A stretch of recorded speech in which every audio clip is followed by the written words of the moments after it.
All right, everybody. I think we've got the PowerPoint working now, so you should be seeing that.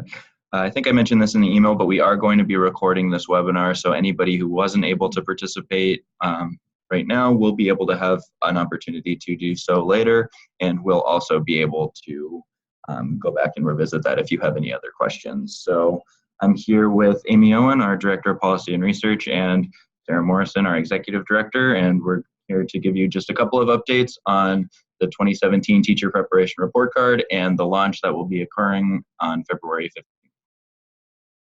Great, and before we start, this is Sarah. I just wanted to welcome everyone and thank you again for this webinar. Hopefully it won't take too much of your afternoon. We think it'll be relatively short, but as you'll see at the end, Spencer is always available for your questions and one-on-one conversations. So you mentioned we want to take today to really ahead of the report card release next week, walk through a few things that again are important to keep in mind in terms of the report card and the annual reports.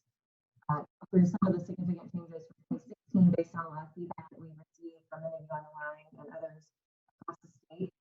And then talk a little bit about, again, the launch logistics for next week's release of the 2017 report. So again, thank you for your time this afternoon. We look forward to engaging with all of you after the call in one-on-one conversations or via email, whatever more convenient. All right, I just got a couple of messages that we were having some issues with the speakers. Is this better now? Okay, great. Okay, let's get started then. So as Sarah mentioned, we're going to just briefly go over again the distinction between the Teacher Preparation Report Card, which the State Board puts out, and the annual reports, which you receive from the Department of Education. We're going to go over the major changes that we've made from the 2016 version of the report card, and then we're going to discuss the lead up to the launch, as well as just a couple of key points along the way. So most of you are pretty familiar with this by now, but we wanted just to make sure that anyone who is listening in was aware of the distinction between the two formats of teacher preparation data that we here at the state are sharing. So as I mentioned, the Teacher Preparation Report Card is a project produced by the State Board of Education. We make it available to the public through our website, and we hope that it provides user-friendly data at the institution level. So all of our educator preparation providers, just summary information there. We have 9 scored metrics across 3 domains this year, as well as additional non-scored data that we share in our profile page, as well as one of our new features this year, the highlights page. And then the annual reports, which are produced by the Department of Education, are shared directly with EPPs by the department. They have a new insights tool, which allows them to show disaggregated data, which we hope will be useful for program improvement and those sorts of decision making. And they also are producing a performance report now, which will include metrics in 4 domains that are linked to provider level accountability. So this year will be the first year that those will be included as part of the annual reports, even though they came out last year. And the department is still finalizing those, but we do hope that those will be launching shortly after we put out the report card on the 15th. So the main point of this webinar is to discuss some of the changes that we've made between the 2016 version of the Teacher Preparation Report Card that we launched last December and the 2017 version that we'll be releasing in February 15th, sorry, that's this month. The main change that we made in terms of data was adding in a 3rd year of data. So we now have the 2013-14, 2014-15, and 2015-16 cohorts represented there, but we also have a little bit we'd like to talk to you about some data over time that we'll be displaying on the report card. I've mentioned the highlights page already today, but this is a new feature that we're including this year that allows some more narrative opportunities. And then we also had a lot of interest last year in going beyond the provider level data that we were able to provide and looking for some opportunities for disaggregations. So we did add some disaggregated data into the report card this year. So I'll be talking a little bit about where that is and how you can use that as well. So as I mentioned, we're excited to finally be up to 3 cohorts of data. We really think that this will allow us to measure more than just a brief snapshot of each EPP, but start to see quality over time a little bit. And so, as I mentioned, we'll have data from people who either completed their preparation program or those who were serving as a teacher of record as a job embedded completer during the 2013-14 2014-15 and 2015-16 academic years. And we draw data from 2014, 2015, 2015, 2016, and 2016, 2017 for the school data that we're using for the scored metrics on placement, retention, observation, and TVOS data. So this will be the first year where we've had all 3 cohorts of data included, and then next year we hope to maintain that. So we'll be dropping off the 2013-14 cohort and replacing that with the 2016-17 cohort. And then, as I also mentioned, we'll be including data over time, some trend data for the first time this year, and that will be available at the metric level. So for each metric where you see the score that your EPP earned, you'll be able to see how that compares to your performance on that specific metric last year. You'll also be able to see aggregated up at the domain level the change over time and whether or not this impacted your performance category at the domain level. And then finally, overall, we'll also be tracking from year to year how our EPPs change. So that way we'll start to develop a more general picture of performance over time and whether or not the different changes or strategies being implemented, hopefully with some input from the data that we're sharing with you, are having the effects that we're hoping them to. The next major change was the addition of a highlights page. So when we had collected feedback in the spring and the summer of this past year, based off of the 2016 report card that we put out, one of the things that we heard was that the data was great, but that some of our EPPs were hoping that they'd have the opportunity to share a little bit more about some aspects of their programs that they were really proud of that they didn't see represented in the data that we had on the report card. So we wanted to kind of find a compromise there where we could incorporate some more narrative information about our programs. And so we added this page, which has 2 separate sections. The first is the state focus, which is something that we determined based off of some of our internal conversations and just sort of a review of other things that are going on in the state in education and in particular in teacher preparation.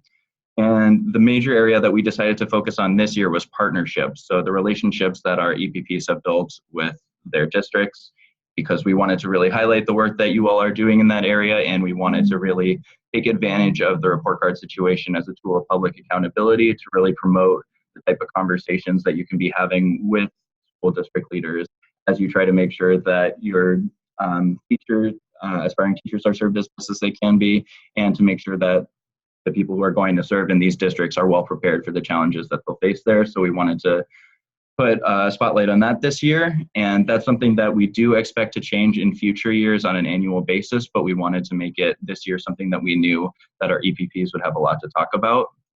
However, we also knew that our EPPs would have a lot to say beyond what we were mostly focused on. So we created the institution focus section as well.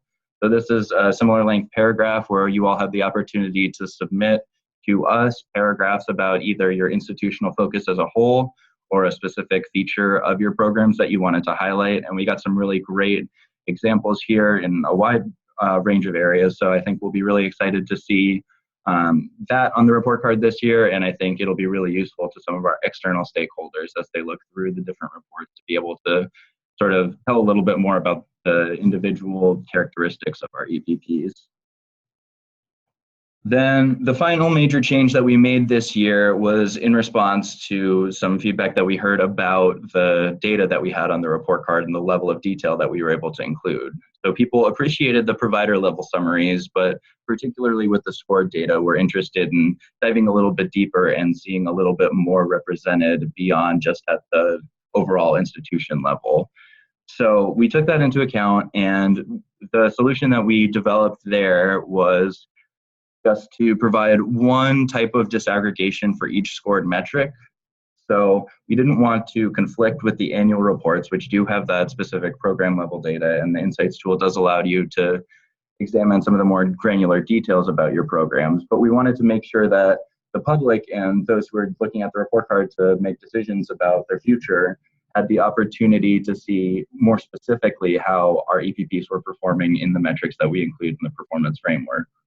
So the major vehicle that we have for this is through disaggregating by endorsement clusters. So these were based off of the clusters that you all see in your annual reports from the department, but expanded a little bit in order to really get the widest range of endorsement levels that still allowed you to see specifically in areas that a potential teacher might be interested in teaching in, or a district might be interested in hiring in, how the EPP is performing. So for the ACT, SAT metric that we have, for the retention metric that we have, and then for the observation and TVOS metrics that we have, those are all broken down by those endorsement clusters. And we have, I believe, 16 different clusters this year, and information on which exact endorsement codes went into each cluster is available in our technical report. But basically, we broke it down so that an area like elementary education or core academic math will have its own completers sorted together. So that way, someone looking at the report card will be able to dive into that specific level. Then beyond that method of disaggregation, we also have a few metrics that have their own method. So for the metric on racial diversity, we look at specifically at the institution of our EPP, what the demographics are. So we wanted this to serve as a non-scored comparison point, because we did hear that a number of EPPs in the state feel that this metric doesn't necessarily account for everything that they are facing as they try to develop a more diverse teacher force. So we wanted to at least show institutionally how the EPPs compared and make sure that they were striving to at least attain the level of diversity that we're seeing at our institutions of higher education across the state. Then another area that we wanted to focus on specifically was the high demand endorsements area. So as you know, we have 5 different categories of endorsements that we've classified as high demand. And these are the same as they were last year. So we have English as a second language, secondary math, secondary science, Spanish, and special education as our 5 areas there. In the disaggregation for that scored metric, we'll just list at each EPP the percentage of their high demand endorsements that were in each of these areas. So that way a district might be able to see who is producing a lot of special education teachers, or a prospective teacher might be able to see who is really going into Spanish or secondary math if one of those is an area of focus for them. And then finally, the metric that we probably heard the most about was the placement metric. So as a reminder, what we're looking at there is in your first year after being licensed as a teacher of record or completing your program, whether you are placed in a Tennessee public school classroom. And so those teachers who are counted as placed, whereas those who are either not teaching, teaching out of state, or teaching in a private school are not counted there. So because we did hear some legitimate concerns about some of our EPPs being very close to other states and having a lot of teachers go there to teach, EPPs drawing from out of state and having students return home after they finish their program, or having a different institutional mission that determines where students are going upon program completion, we wanted to make sure that we were including as much data there as possible. We did ask about being able to track placement at private and out-of-state institutions, but given the state of the data, we didn't feel comfortable incorporating that this year. So what we did do as a compromise was, again, non-scored, but display the placement rate for just people who are marked as Tennessee residents. So that way, at least, our EPPs are not being penalized for students who come from out of state and then go on to teach elsewhere without ever really establishing roots here. But we hope that this at least serves as a point of comparison, and we do want to be open to suggestions in the future. So any ideas you have for expanding that metric moving forward, we're absolutely open to considering. But in terms of the data that we were able to include on the report card for this year, this was really our priority, was making sure we at least had that comparison point. So those are the major changes that we've made. If you have questions about any of those, you're absolutely welcome to email me, but I don't think any of those really substantively change what the report card is about. I think we're really proud of the redesign process that we went through last year, and we're very happy with the product that we have now. But of course, we are open to any feedback that you have, and we do want to make it a process of continuous improvement. So please let me know if you have additional questions about the changes or things you'd like to hear about moving forward. But for this year, I just want to talk a little bit more about the logistics of the launch.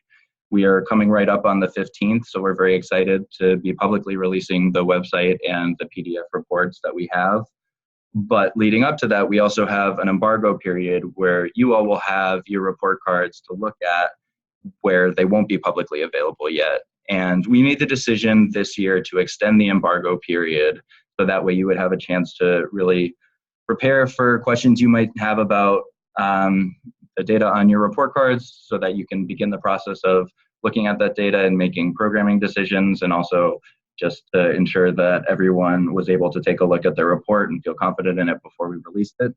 But the embargoed release for our EPPs this year, we're planning on February 8th.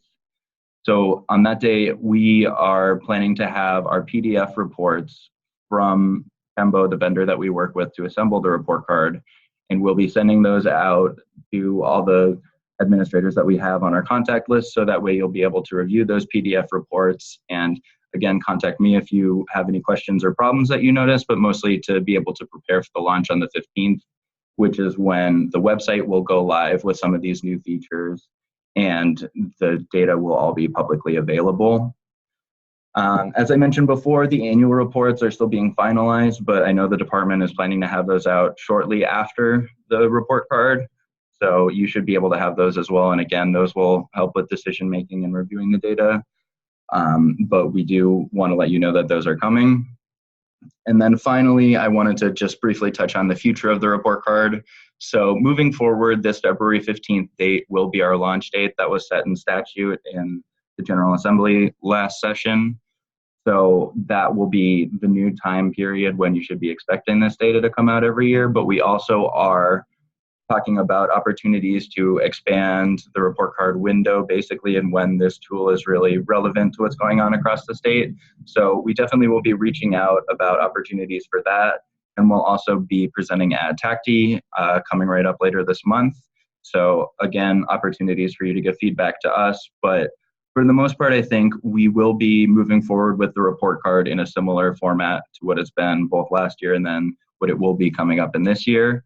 However, as I mentioned before, we're absolutely open to feedback that you have and happy to work to make reasonable changes to the best of our ability while we maintain the format and the structure. But again, any questions that you have, spencer.gwozdik@tn.gov. I'll do my best to get back to you as soon as possible. Really, if it's about anything that we've changed, anything about the future of the report card, or about any of the logistics that we've discussed today, I should be able to get an answer to you more or less right away. But we really appreciate everyone who's been involved in this process, and we're really looking forward to the report that's coming out on the 15th. Great. Closing, thank you for this. I just wanted to put a plug in some really productive meetings with various of your institutions and your institution leadership that THEC has helped to convene, and the department has joined us for those, where we're able to walk through your institution-specific data in the report card as well as in the annual reports.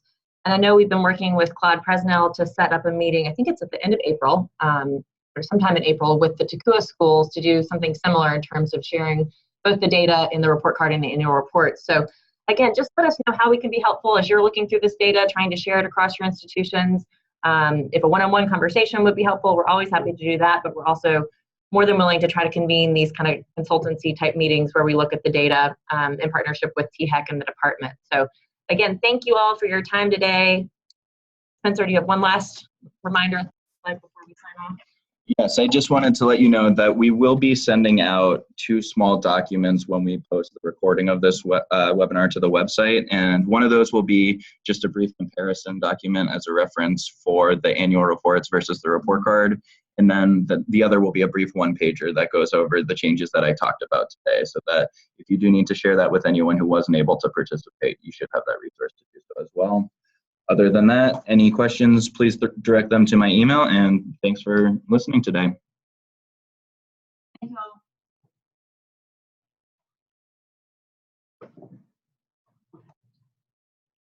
That's good. It's a lot.